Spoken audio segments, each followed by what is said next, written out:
Just two things that pop out really quickly.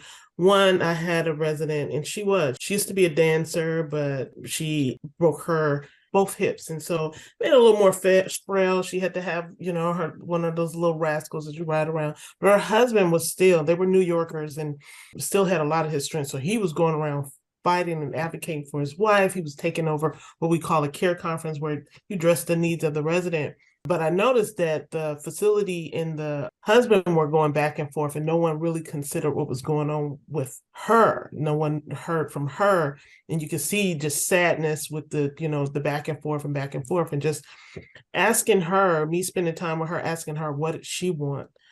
She was sad because she didn't want to hurt her husband's feelings, but there were certain things that she wanted, and she didn't want to cause confusion with the facility.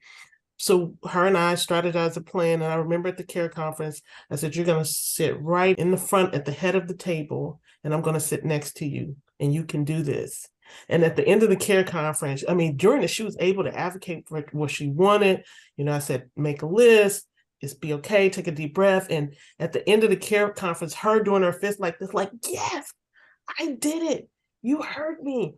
That makes all the difference. And that's kind of, what we're seeing when mental health is real. And if we're not really cognizant of just some of the small things, that was in somebody else's mind could have been an afterthought because they felt like the stronger person, which was our husband. You were dealing with him because they both were in the facility, but we lost sight of her and what was happening. Depression was setting in. She was there alone, even though she was around others, had to think about she couldn't dance anymore.